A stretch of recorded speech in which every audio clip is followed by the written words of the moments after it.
Meu nome é Penélope de Carvalho e estamos lendo o livro Sua Força Interior, do Dr. Joseph Murphy.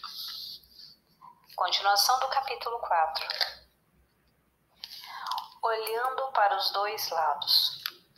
Uma mulher pode procurá-lo e expô-lo às razões pelas quais deseja o divórcio. O que ela diz pode parecer plausível e lógico. Algumas horas depois, o marido aparece sem saber da visita anterior da esposa, expondo todas as razões pelas quais deseja preservar o casamento. Ele pode também parecer lógico e razoável em suas conclusões. Não é possível que ambos estejam certos, mas cada um está encarando a situação do seu ponto de vista individual. Muitas vezes, os casais que estão pensando em divórcio informam que o conselheiro conjugal disse-lhes que deviam se ajustar à realidade, mas sentem-se confusos com a palavra realidade, que é relativa e baseada na atitude da pessoa em relação à vida em geral. Há a realidade divina, por exemplo, que se relaciona com um ser imutável chamado Deus, que nunca muda. Mas o mundo em que vivemos está constantemente mudando seus padrões, costumes e modo de viver. O que o casal antes mencionado realmente está querendo é paz, harmonia, amor, compreensão e boa vontade. Se ambos rezarem sinceramente por tais coisas, irão ser profundamente atraídos um para o outro ou encontrarão a sua felicidade mais elevada separados. A inteligência infinita resolverá o problema para eles. Há dois lados na questão do divórcio, assim como há duas posições opostas em todas as proposições, quer sejam políticas, religiosas, envolvendo relações humanas e tudo mais. Há duas extremidades numa vareta.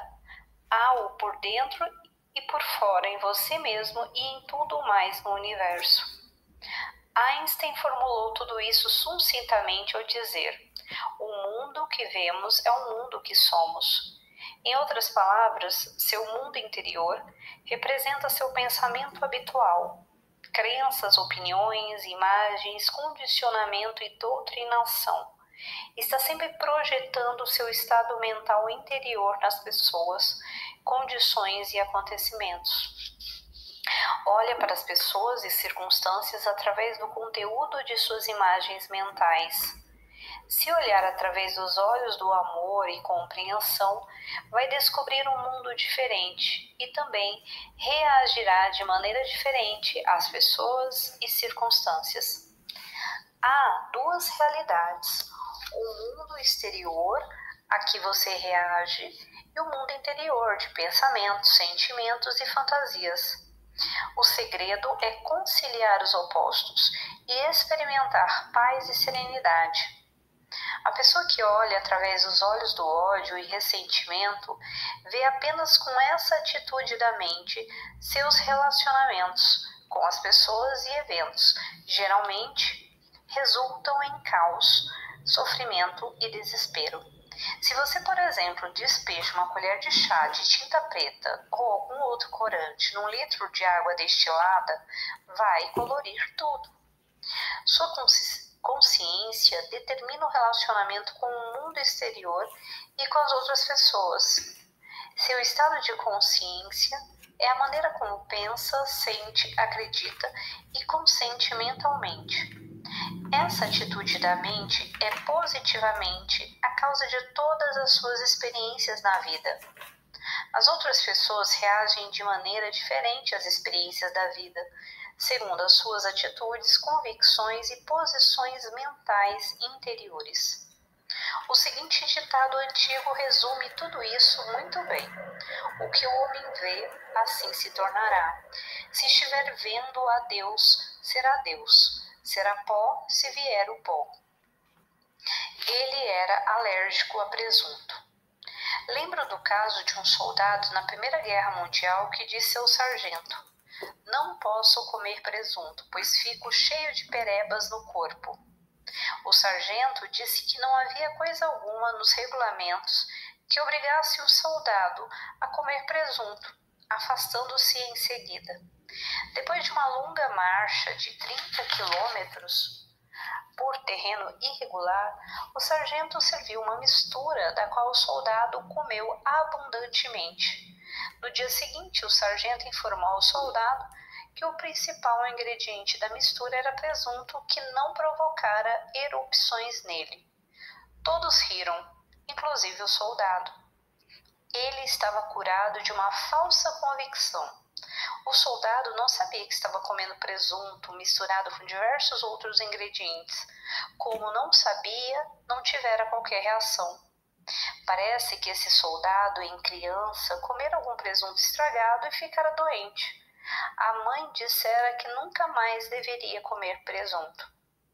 É fácil perceber que a reação derivava de um medo ou crença subconsciente. Não havia nada de ruim no presunto que lhe foi servido pelo exército. O soldado tinha antes um péssimo relacionamento pessoal com presunto e ficou curado ao comê-lo e rir do seu problema anterior. A propaganda e seu efeito. Muitas pessoas me perguntam se deve ou não fumar e o que acho do pavor do câncer provocado pelo fumo.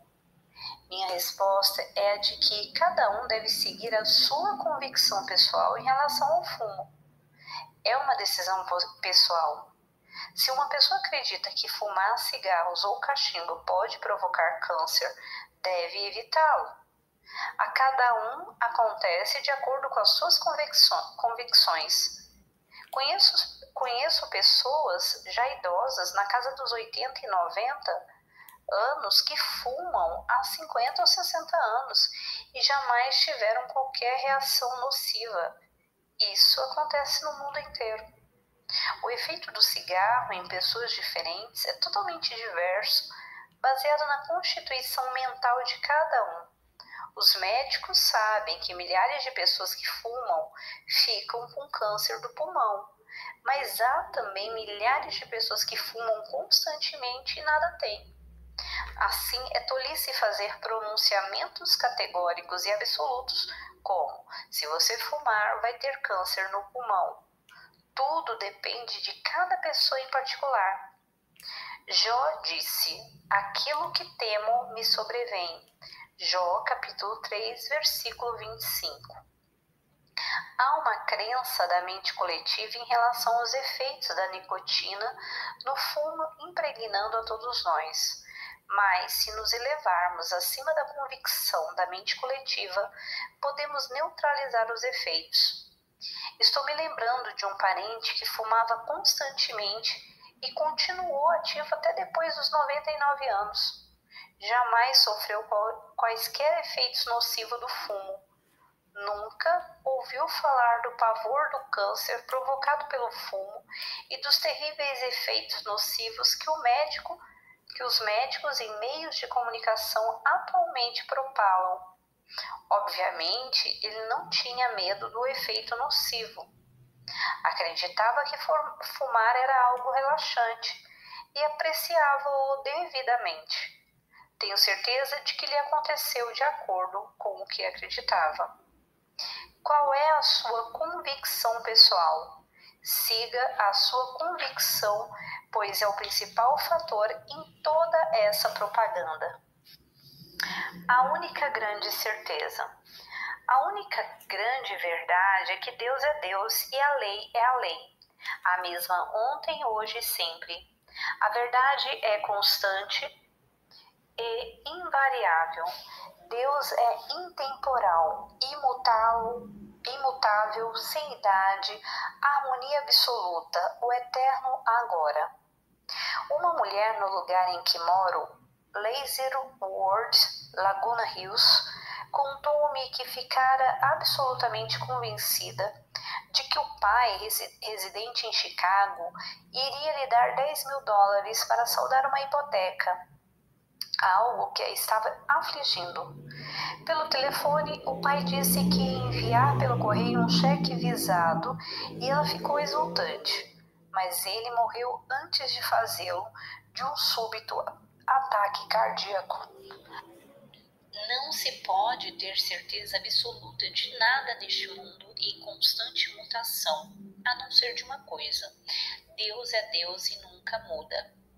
Pode-se confiar absolutamente na presença infinita, no poder infinito. É sempre o mesmo, ontem, hoje e sempre, absoluto, além do tempo e espaço, além de qualquer argumento, contestação ou dialética. Tenha confiança no infinito que está à espera, num repouso sorridente. Ele era um constante perdedor. Tive uma conversa extremamente interessante com outro homem durante a minha viagem ao redor do mundo. Disse ele que na juventude apostava nas corridas de cavalos e perdia constantemente. Esbanjara $2.500 nas corridas, pensando que dispunha de um sistema infalível para ganhar. Ao perder, procurava recuperar o dinheiro com apostas maiores, cada vez maiores.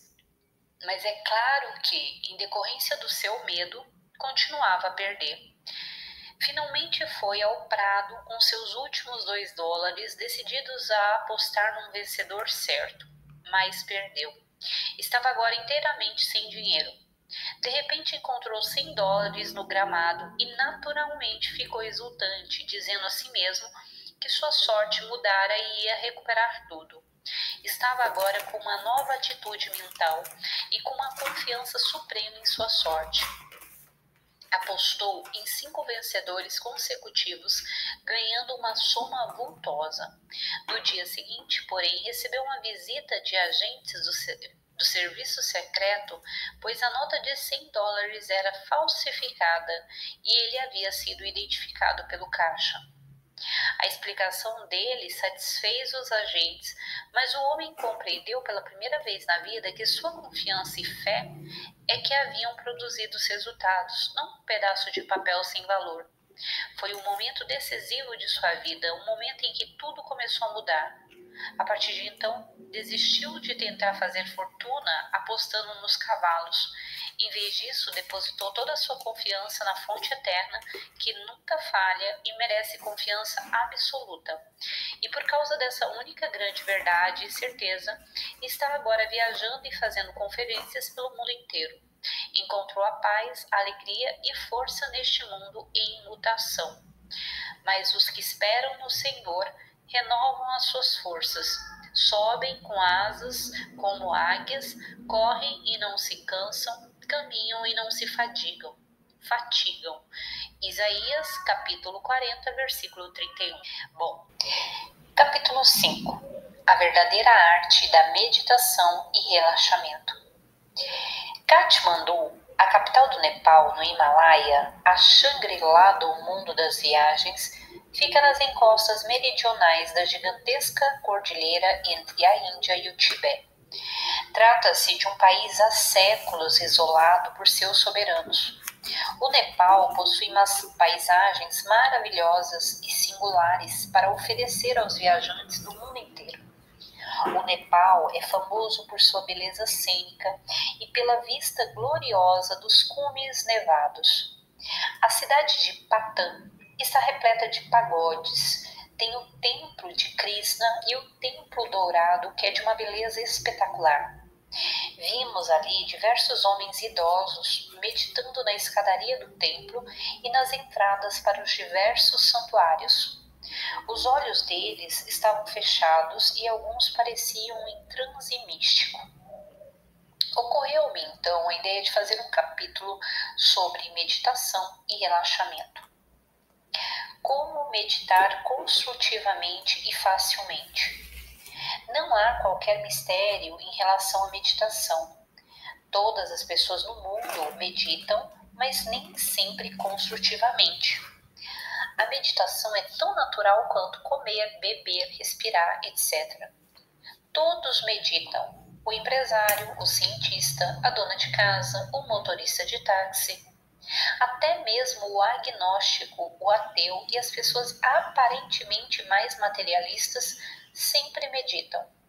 A única diferença é que não meditam sobre as coisas espirituais, sobre as verdades eternas que são as mesmas ontem, hoje e sempre. Quando se medita de um ponto de vista espiritual, é absolutamente essencial a prática da presença de Deus. A verdadeira meditação espiritual. A verdadeira meditação é uma maneira de experimentar a presença de Deus. É o método mais rápido de se tornar iluminado, inspirado e absorto nas verdades de Deus, de experimentar um momento que dura eternamente. Isso significa simplesmente que você se torna absorto em Deus, sabendo, crendo e confirmando intensamente que o Espírito vivo, todo-poderoso dentro de você é a única presença, poder, causa e substância, que tudo aquilo de que está consciente é uma parte do ser infinito em manifestação. Sente-se tranquilamente, relaxe a mente e concentre a atenção na maior de todas as verdades. Nesse momento, está realmente meditando de um ponto de vista espiritual, porque está mentalmente absorvendo, ingerindo, digerindo e gravando essa verdade em sua mente. Da mesma forma como uma maçã se torna uma parte de sua corrente sanguínea. Todo mundo medita construtivamente ou negativamente. Vamos dar um exemplo. John Jones levanta todas as manhãs e imediatamente pega o jornal lendo as notícias sobre política, crimes e problemas internacionais. Muitas vezes fica nervoso e perturbado com a situação política. Fica furioso com as decisões de alguns juízes e revoltado com as coisas escritas por alguns colunistas.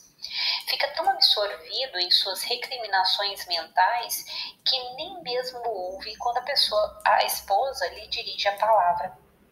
Essa é uma meditação de primeira classe com resultados bastante negativos.